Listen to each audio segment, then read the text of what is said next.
मैं कहा माफी मांगने के बाद कहा, मैंने कहा चूक हो सकता है।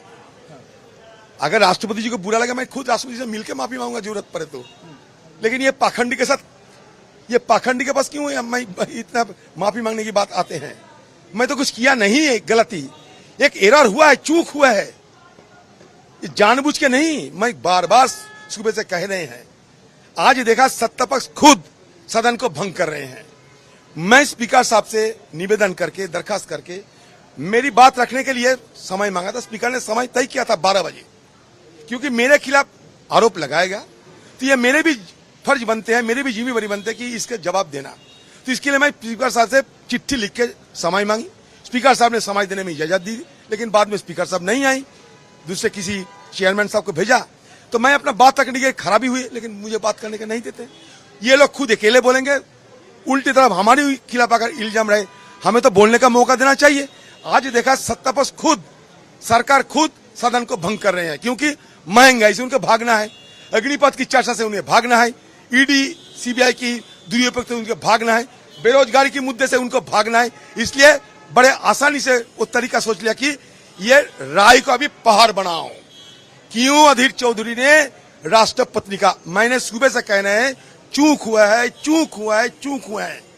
राष्ट्रपति की आर्टिकल 60 के तहत उस दिन जो समारोह में शपथ ग्रहण की थी, उस दिन हम सब मौजूद थे वहां। राष्ट्रपति जो भी हमारे सर्वोच्च स्थान पर बैठे हैं सदन में, राष्ट्रपति जी की बुलावे पर ही हम लोग आते हैं, ऐसा नहीं आते।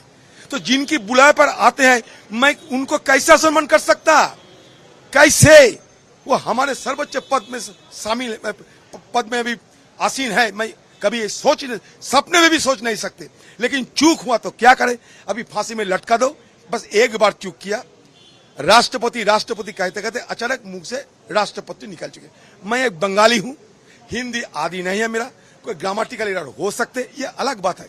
लेकिन मैं सपने में भी नहीं सोच सकता, मैं सपने में भी नहीं सोच सकता कि राष्ट्रपति जी को किसी शब्द में अपमान करे।